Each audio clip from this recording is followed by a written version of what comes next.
You're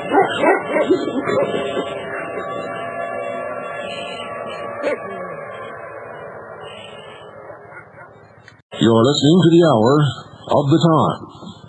Yes, I'm William Cooper. I'm not Brother Stare or any of those other people that you heard trying to sneak in here. Actually, I think whoever's working the board at WWCR tonight has been chewing on a little LSD, probably. Just joking, folks. I don't know what the problem was, but they were trying to get everybody in here but us. No Q tonight. The Q is supposed to be the station identification. Are you listening, WWCR? The Q is supposed to be the station identification, not Brother Stare, and not whoever those other people were, the Liberty News Hour or whatever it was. So, since we're paying good money for our airtime, I would appreciate a little more attention to duty. Thank you very much. Ladies and gentlemen, I'm extremely, exactly 1 minute before we went on the air, the printer completed printing out the end of Volume 1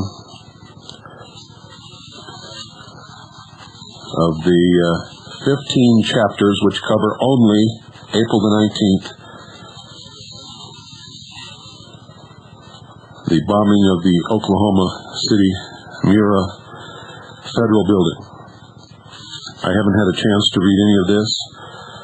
It's an extremely emotional thing for me. We have been working on this for a long, long time. Our Oklahoma City station chief, actually she's the station chief for 4 states, has put her heart and soul into this. The entire investigative abilities of the intelligence service and the people that work for her have contributed to this. We have all been waiting with bated breath for it to be completed. I want to sincerely congratulate all of the personnel who work under her command and who have devoted their time and attention to the honest search for the truth, who have exhibited tremendous investigative and research skills and have not bit into any of the deceptions or the lies or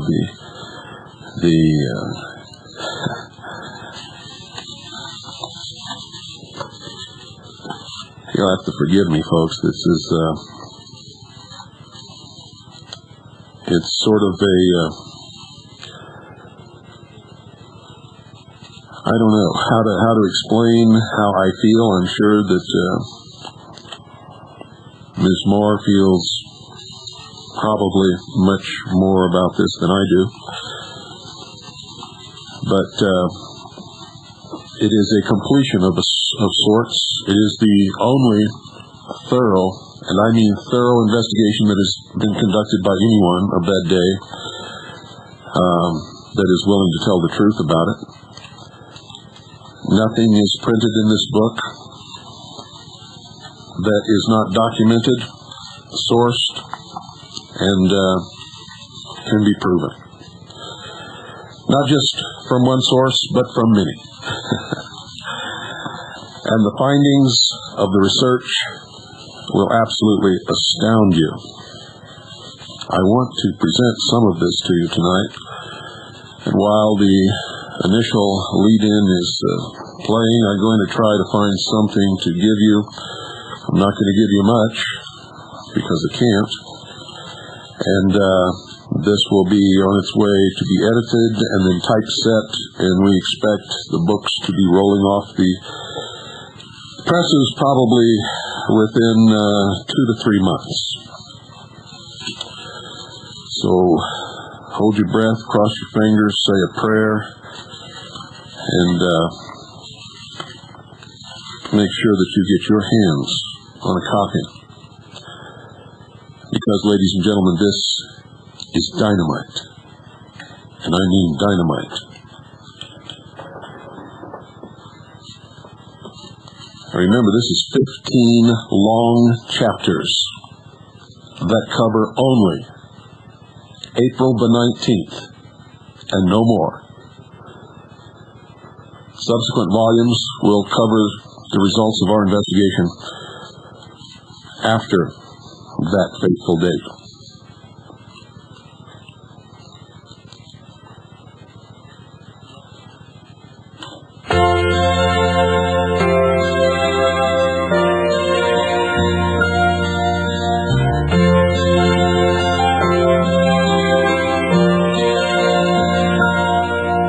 Tomorrow all the things were gone, worked for all my life, and I had to start again with just my children and my wife. I thank my lucky stars to be living here today, 'cause the flag still stands for freedom, and they can't take that away.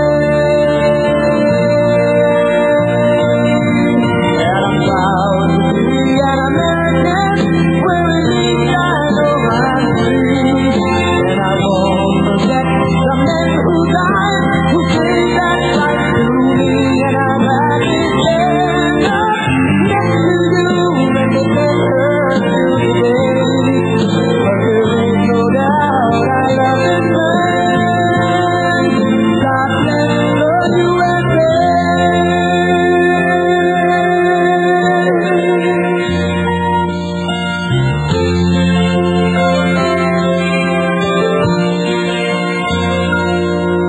From the lakes of Minnesota to the hills of Tennessee, across the plains from sea to shining sea, from Detroit down to Houston and New York, USA, where there's pride in every American heart, and it's time we stand and say.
I'm so excited about this, my mouth is dry.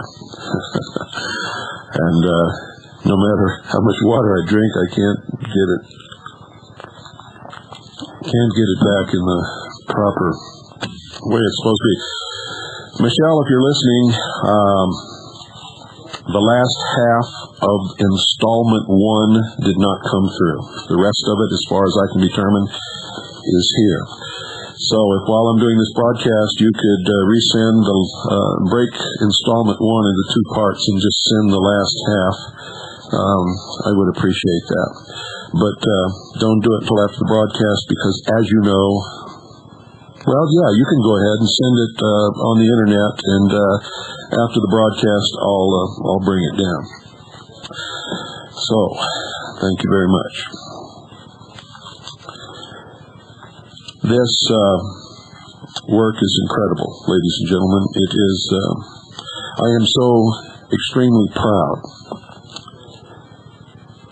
to have been in a position to be able to put together an organization of such wonderful, fine people, and to have been able to encourage them and train them and bring them to a level where they were able to accomplish what we have accomplished and what has gone into this book. Major Moore obviously deserves much of the credit. In fact, I would say most of the credit, for she was the principal investigator on the scene, and of course the commanding officer of the intelligence service in the 4 states surrounding and including Oklahoma, 3 states surrounding and including the state of Oklahoma. And I have to tell you, quite honestly, she was unsure of her capabilities to write this book, to take all of the findings of the investigation and put them together and write this book. And for quite a while vacillated, and finally, quite frankly, I ordered her to write this book. And in our organization, our people follow orders. And I know that she is happy that I did, because she has discovered that she is capable beyond what she ever thought that she was capable of. And she has produced truly a monumental work, which I know will become an American classic, with no doubt in my mind. I cannot read any portion of this that tears do not come to my eyes. And I'm no pansy, folks. I'm not an easy person to work for. I am demanding, extremely demanding, and anyone who has ever worked with me or for me knows that. I do not accept excuses ever. I only have one rule that I live by, and I expect anyone in contact with me or who works with me or for me to live by that same rule. And very simply it is, trust in God and just do it, after first determining that it is the right thing to do.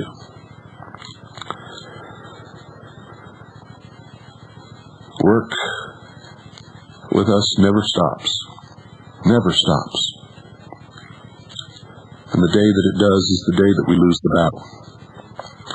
And that's why I demand so much of all of you.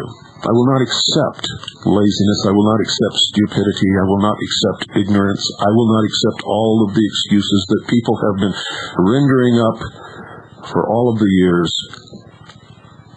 Because you see, at one time in my life, I lived those excuses. I was a sheeple. I was firmly entrenched in the establishment version of everything, reared in a military family. At one time, I was career military. I was a member of the Office of Naval Intelligence, served on the briefing team for the Commander-in-Chief of the Pacific Fleet. I was a patrol boat captain on a river in Vietnam.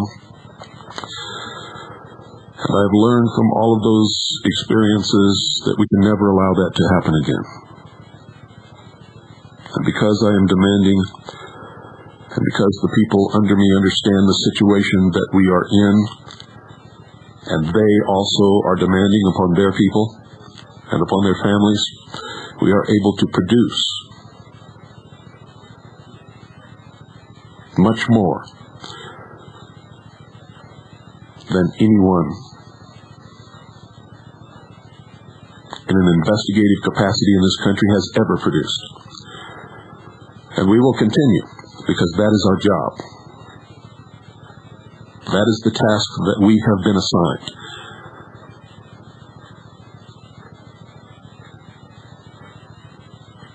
And sometimes I know, because I feel it also,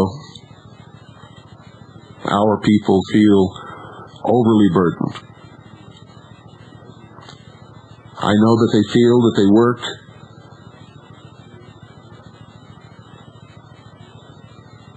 unnoticed, unknown, unnamed, unrewarded.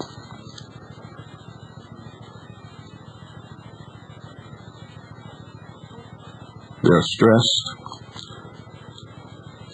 They know that our ability to produce information may be the hinge upon which the door is opened, may be the difference between defeat and victory.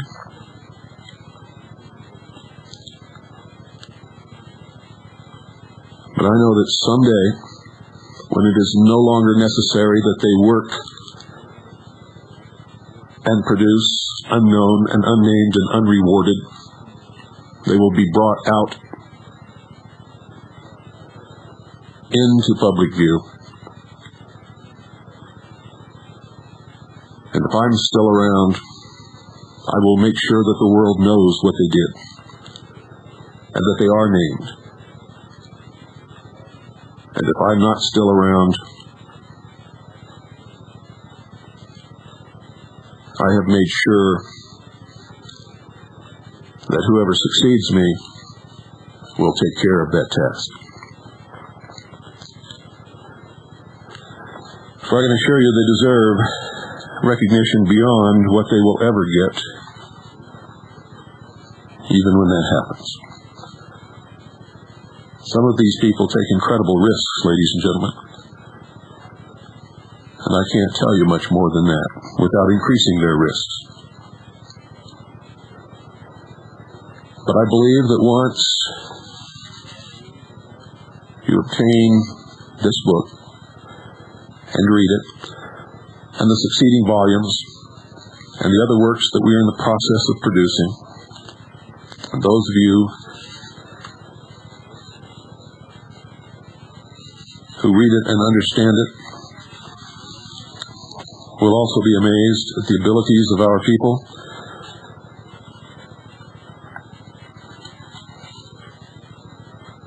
and their dedication and their sacrifice.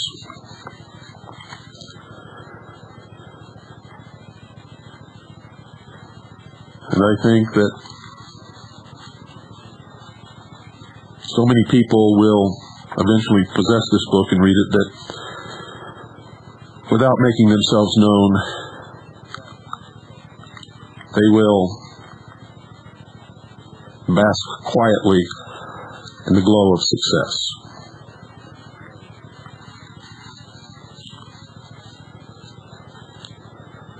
So sit back and listen. I'm just going to read you some of this for the rest of the hour.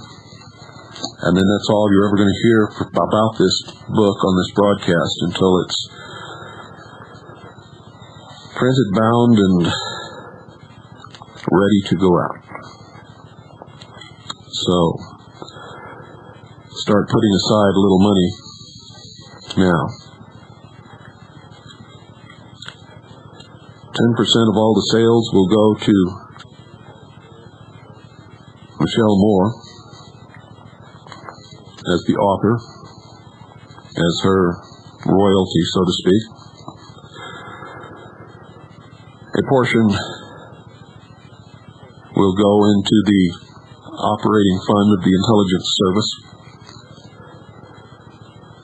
Other portions will go to unnamed people who need funds desperately to continue their research.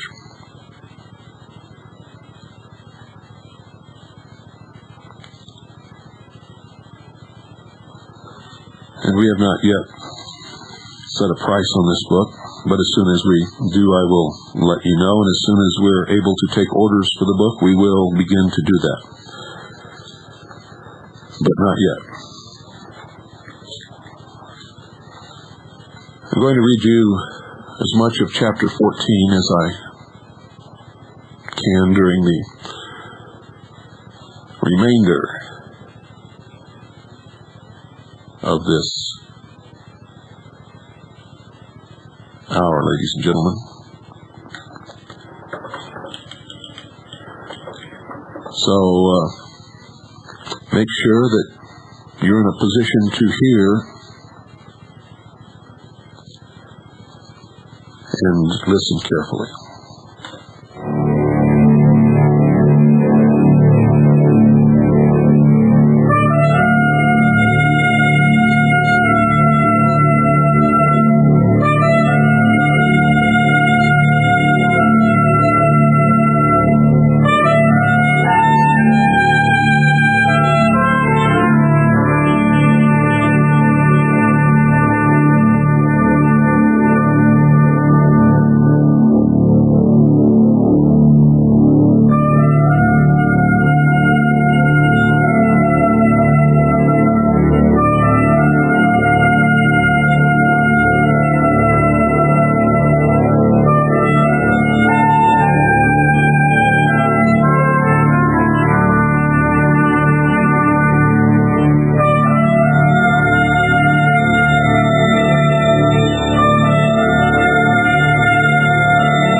look at Chapter 13, entitled That Which Was Before. Traffic on the interstate out of Oklahoma City was flowing more steadily as I cautiously made my way farther from the central part of the city. So pervasive was the oppressive sadness combined with the sensation of danger that all motorists were driving courteously at the speed limit, as if in some way trying to commiserate with others on the road.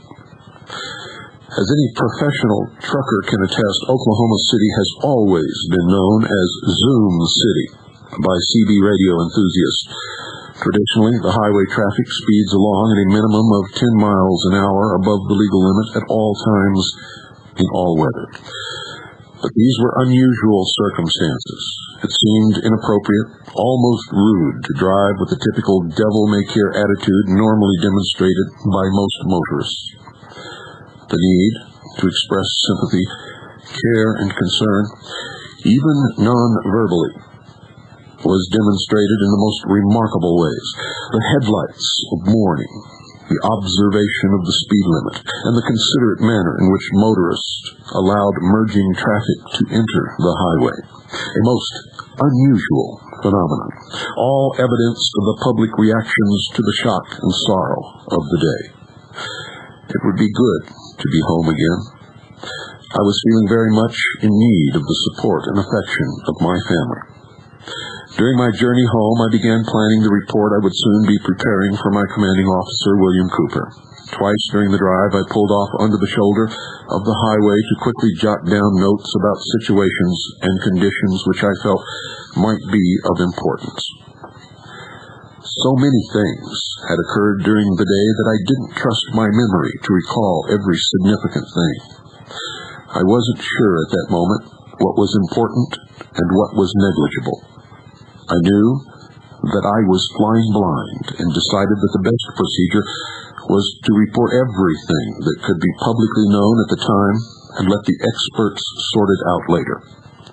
Although that method seemed somewhat scattershot at first, it proved to be an extremely efficient manner of intelligence reporting, which produced an overall picture of staggering detail as the investigation progressed. It was almost time for the national news affiliates to begin their coverage of the tragedy of the day. I expected my husband to be at home when I arrived, and I was certain he would have videotape and audio tape rolling in the machines, recording and monitoring the developments downtown, capturing the coverage from every perspective. During the drive home, ABC National News offered its evening report over the radio. I was thunderstruck by the text of the report. From local sources, it had just been stated that the official death toll at that moment had risen to 22 confirmed dead, of which 17 were children. These were the official numbers being released by the State Medical Examiner's Office. Amazingly enough, however, ABC National News reported that there were 81 people killed in the Mura building, of which 17 were children. Although we all knew that the death toll would inevitably rise as the search through the Mura building continued, there was simply no explanation for this sudden increase of almost 60 additional fatalities over and above the medical examiner's report. Where had this inflated number originated? Searching through my memory, I recalled hearing earlier estimates that some 80 persons might have been in the Social Security Administration offices at the time of the explosions. I wondered if that was where ABC had obtained the figure, but at the same time, I knew that the official death toll numbers were being very cautiously handled by the local authorities. Officials in the medical examiner's office were not releasing new figures until they were certain what they were reporting. There were many problems encountered in the attempts to determine the true number of the deceased.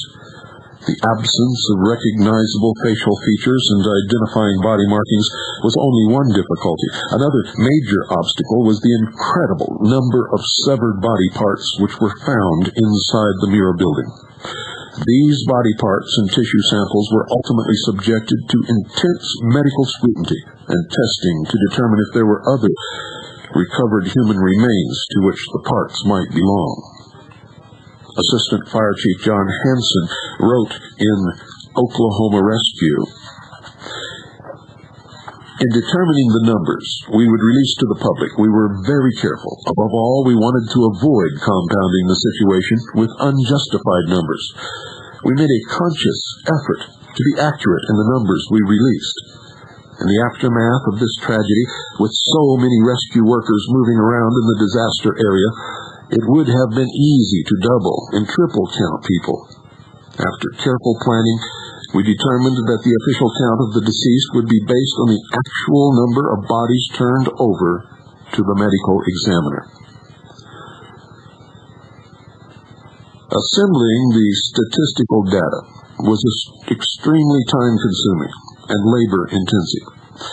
Ray Blakeney, Director of Operations and spokesman for the State Medical Examiner's Office, stated that the recovered bodies were X-rayed to make sure that there was no bomb-related evidence within the body itself. Fingerprints and dental records were input into computers for the cross-checking of all post-mortem information. By the end of the search and recovery period, there were literally thousands of pages of handwritten field notes which had to be collated and entered as computer data. A task made more trying than necessary when FEMA pulled out of the operation and took its computer systems away. Said Blakeney, "This is an extremely difficult situation and unbelievably stressful. Nobody in the United States has ever worked anything of this magnitude."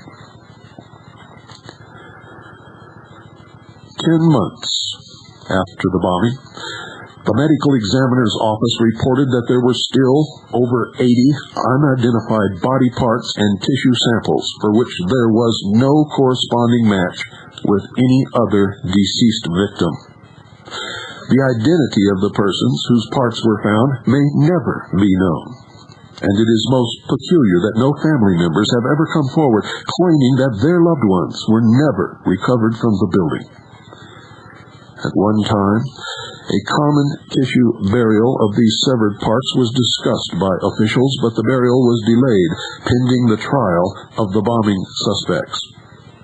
At the time of this writing, the unidentified remains are still in long-term storage at the facilities of the medical examiner.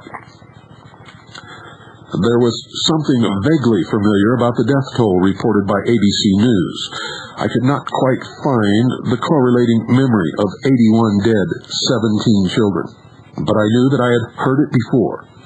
It was only later that I came to realize that the figures were the same as those initially released following the Waco massacre 2 years previously.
It then became necessary to ask, why would ABC News deliberately falsify the death count at a time when every other media source was reporting accurately the figures released by the medical examiner's office. There were some who speculated that it was some kind of a signal or coded communication to someone for whom those numbers would be significant. In later reports originating with ABC News, the medical examiner's officially released count would be offered with no explanation ever given for the inaccurate figures previously reported. Another problem with the official death toll was an unexpected change which occurred Thursday, April 20th. Throughout the day on Wednesday, April 19th, we had been told officially that 17 children had been killed in the Muir building. Remarkably, that figure was amended in reports given the next day. For some reason, on Thursday, the number of deceased children was changed without explanation from 17 to 12. I questioned how such a thing could have occurred. It was impossible that media personnel might have misread a physician's illegible handwriting and thus reported the number incorrectly. No written reports were being issued by the medical examiner's office. All reports were given orally. It was inconceivable that any examining physician would mistake 5 unconscious but living children for 5 dead ones and accidentally report their decease in error. It also seemed an impossibility that even under the most stressful of conditions, trained medical technicians would miscount the number of deceased children present before them. I found it very difficult to believe that given the size differential, an adult's body or body part would be confused for that of a child. Thus, unexplained discrepancy bothered me greatly. In a statement made 2 days after the bombing, the medical examiner explained the identification procedure to the public. The bodies and body parts, once removed from the debris of the building, were taken to a medical examination preliminary holding area. A part of this holding area was comprised of several refrigerator trucks, which served as a temporary morgue in which to store the bodies to prevent deterioration. When a complete or near complete body was recovered, it was taken to the medical examiner's working area, which had been established in a local church building nearby. There were over 100 persons working in this examination area, including forensic pathologists, x-ray technicians, dental examiners, radiologists, and representatives from the FBI Fingerprint Records Division. Upon arriving at the work area, each body was first taken to an initial examination room where items of clothing were removed and personal effects, if any, were collected. The medical examiner stated that the most difficult body identifications were the children. Most of the children had no fingerprints on file anywhere, had not been living long enough to accumulate any significant medical records, and many had not yet acquired any dental records. Some footprints taken at birth were provided by the parents, but this was the only immediate clue, other than bits of recognizable clothing available for identification of the children's bodies. The necessarily elaborate and technical procedures being followed in the identification of the bodies made it impossible to miscount by 5 the number of deceased children. To this day, the inaccurate initial reports have never been explained nor even addressed. Throughout the day of the bombing, we had been told in street curb interviews that there were more fatalities than were being reported, simply because the medical examiner wanted to make absolutely certain that the official death count was not unintentionally inflated by counting each recovered severed part as an individual. The task of assembling the bodily remains for burial was time-consuming, stressful, and extremely gruesome. Many of the medical workers who had spent the entire day at the bomb site were upset by the body count reports and conveyed their distress to the media. Said KWTV Channel 9 reporter Randy Renner, "Everybody who walks out of there, you can tell they've been in there, and they come by and they say, it's worse than anybody realizes. And that's all you have to know." Nurse Toni Garrett was particularly distressed. She had volunteered in company with another nurse and a physician to tag the bodies in the Mirror Building, the street, and the other buildings in the area. This traumatic task was especially important during the rescue effort because it enabled the rescue workers to determine at a glance that a discovered victim was deceased. If they saw the body tag, they knew that there was no immediate need at that moment to extricate the body from the rubble. Their much-needed attentions could be directed toward finding and removing the survivors. Nurse Garrett had personally tagged over 120 deceased victims that day, and the medical examiner's reports of 22 dead had stunned her by its inaccuracy. Garrett was not ignorant of the identification procedures employed by the medical examiner's team of experts, and she was not overreacting to the stress of the day's labors. In Garrett's opinion, the actual number of the deceased was being suppressed. She based her allegations on an unexpected encounter with the Federal Bureau of Investigation.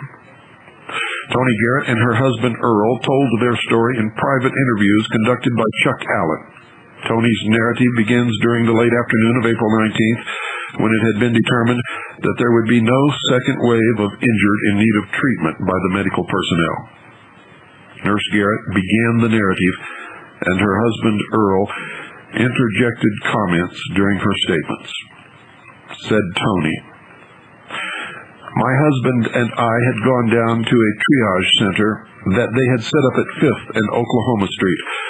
The makeshift morgue had been moved from the church across the street south of the Mirror Building, which was also destroyed in the bombing, to this building, next to the triage center. We were told that we were going to wait for any more wounded or dead to be brought to this location. There were several doctors and nurses who had come in to work at the triage center. My husband and I told them we were going for a short walk, since we were all waiting and had been for some time." At this point, Earl continued, "When we left the triage morgue, we needed to take a break. We had been walking down the side streets. It was about 6th Street that we went to. We looked at the damage.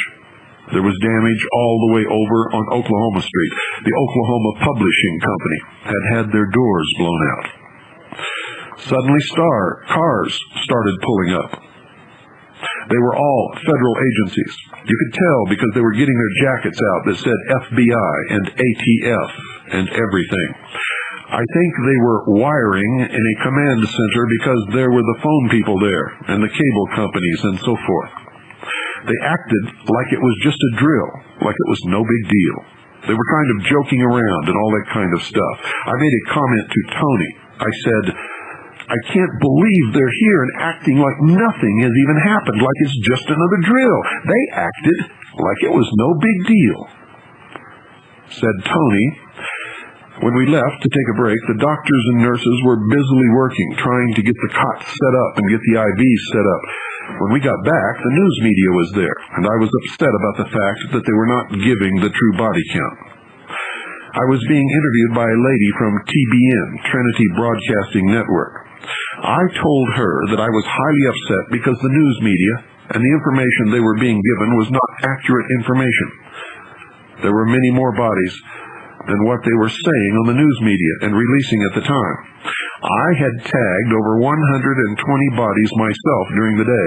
I told her I was very distressed over that because I felt like the public had a right to know exactly what took place up there. When the interview was over, we entered the building and I noticed that most of the doctors and nurses who had been there before were gone. We hadn't been away more than 20 minutes or so. During the 20 minutes that Toni and Earl had been on their break, a change in mood had occurred at the triage center. Earl continued the narrative at this point. There was just a different atmosphere, said Mr. Garrett. There was nobody helping anyone. Before, there were people bringing in food and medical supplies, just everything.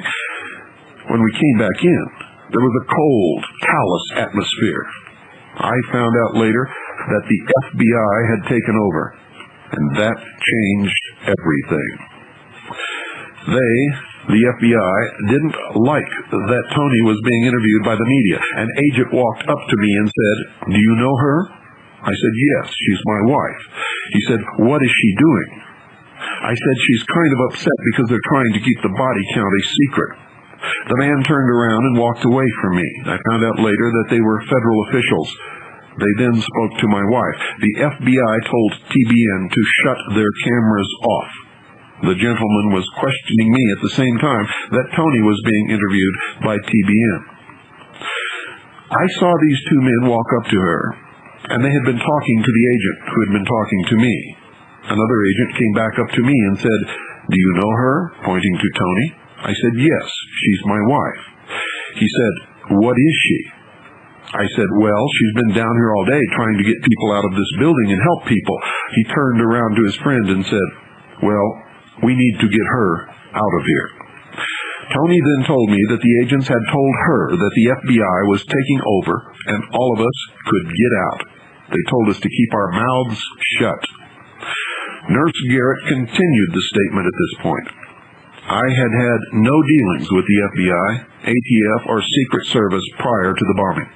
I had a friend who worked in the Secret Service Department who was killed in the building, and she was a wonderful person, but this was my first encounter with actual agents.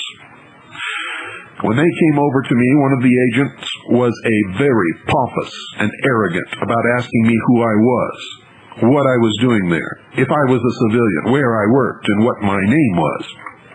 I didn't feel like any of that pertained to what was going on that day or what had happened that day, and he wanted to know everything about me.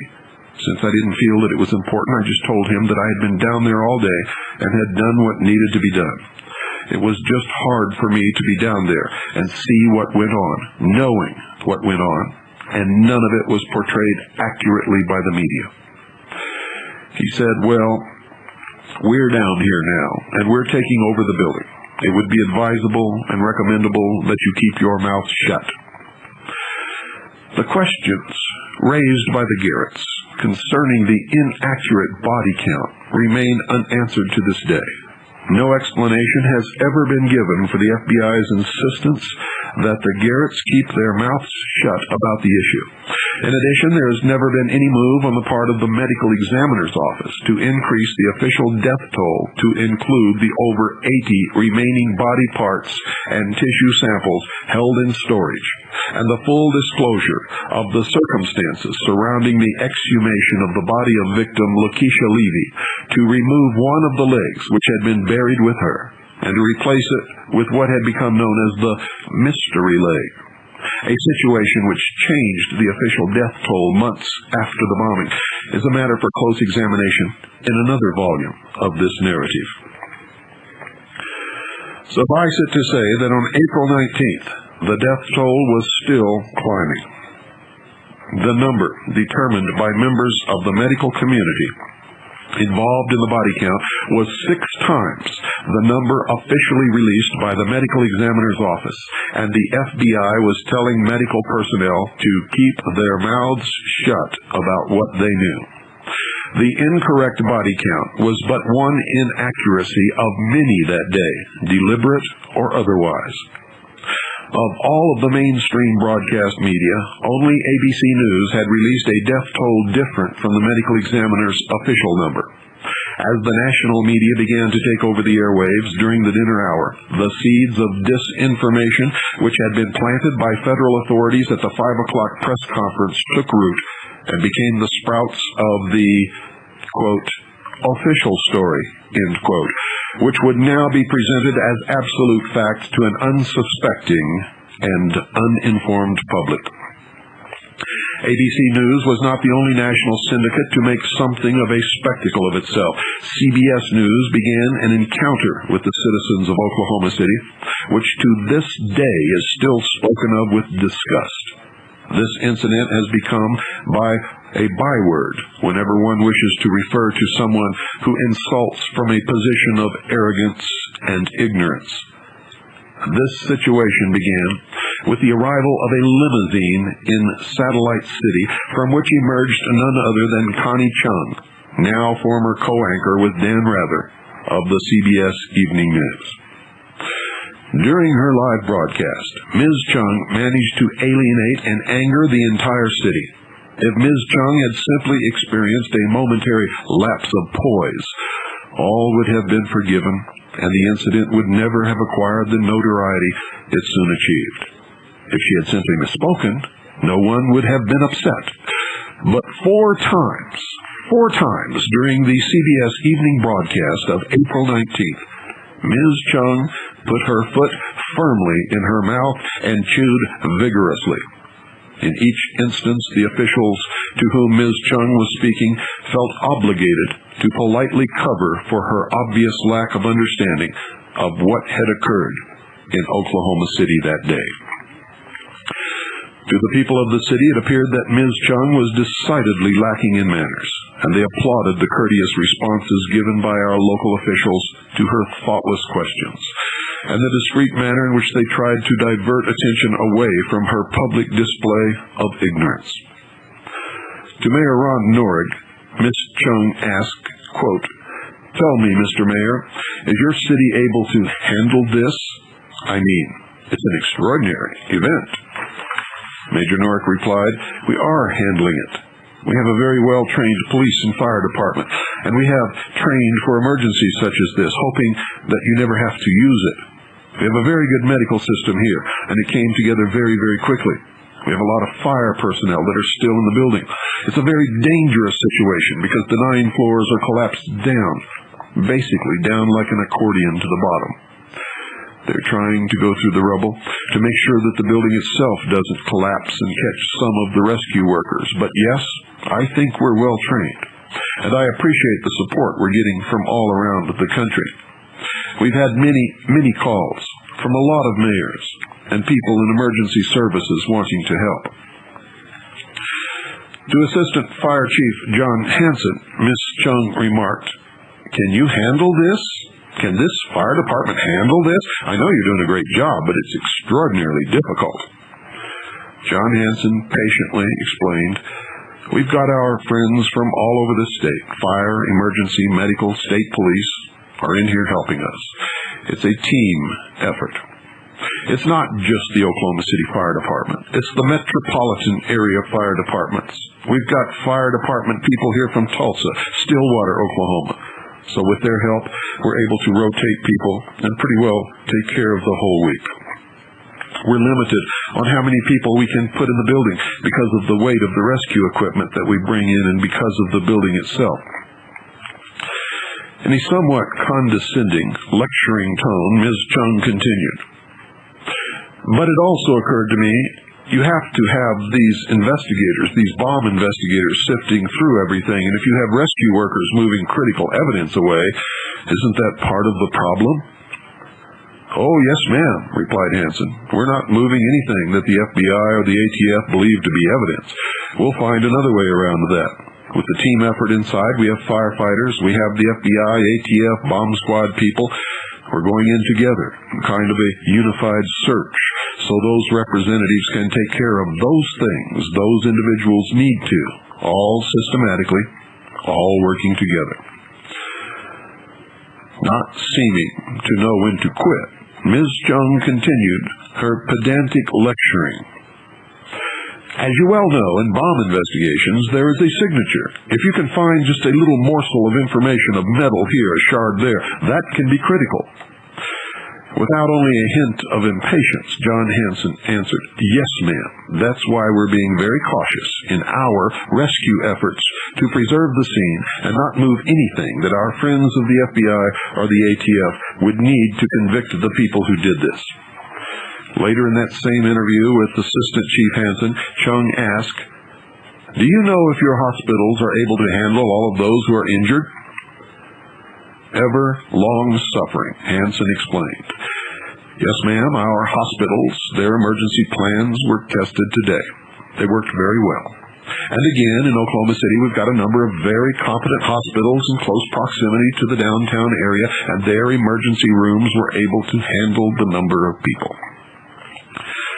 As if she were not content with the answers given by Oklahoma City's mayor and assistant fire chief, Ms. Chung interviewed Dr. Tom Coniglione, the medical director for St. Anthony Hospital, asking, "How are you able to handle this onslaught of injuries? I mean, you said that you handled more than 100 of them. Dr. Coniglione replied, well, because of the location of the hospital, and because so many doctors in Oklahoma trained at this hospital, they knew, when they heard of the location of the blast, that our hospital would be receiving a lot of injuries. Incredulously, Ms. Chung asked, you mean and they just came from all over the state? They just came. They came from all over, said Dr. Coniglione. At one point, I had 100 doctors in that area, and 3 times as many nurses and emergency medical technicians, and every injured patient had his own doctor or team of doctors. It was the most amazing outpouring of support that I have ever seen for any occasion. Ms. Chung could only respond, that's extraordinary. All agreed that the emergency response had been extraordinary, not just in terms of the implementation of interdepartmental plans, which had been established and rehearsed previously, but also as it concerned the hundreds of civilian volunteers who appeared from all over the state to assist in the rescue effort.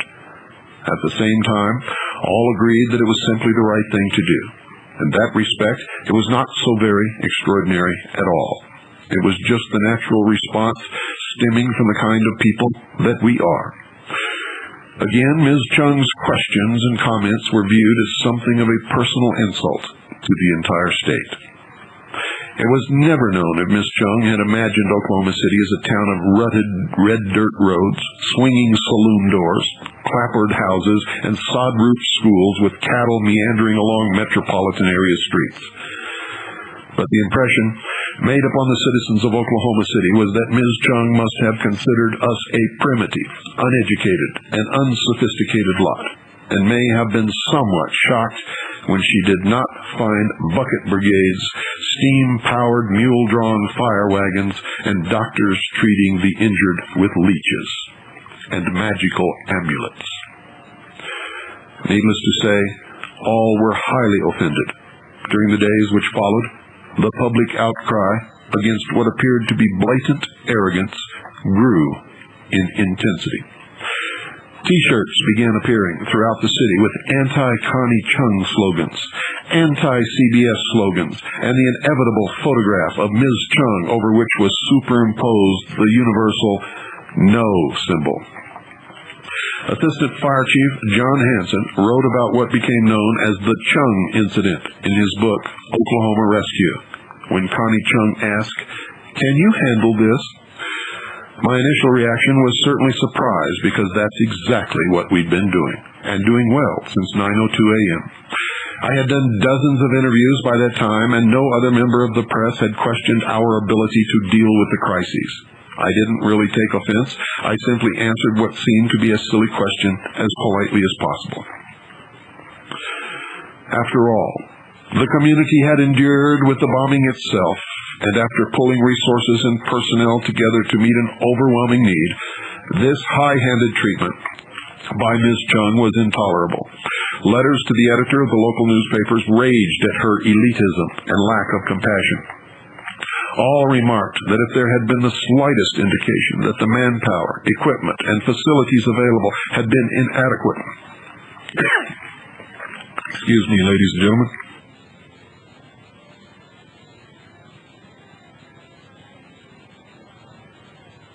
I'm having a great problem keeping my mouth and throat adequately dampened. All remarked that if there had been the slightest indication that the manpower, equipment, and facilities available had been inadequate to deal with the tragedy, local authorities would most certainly have been the first to address the situation and remedy it without delay.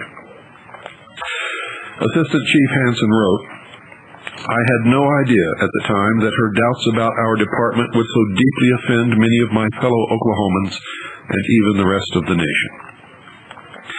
Citizens here have always felt a pride of ownership in the fire department, and after watching the rescuers at work all day on April 19th, they interpreted her remark as degrading and frankly ridiculous.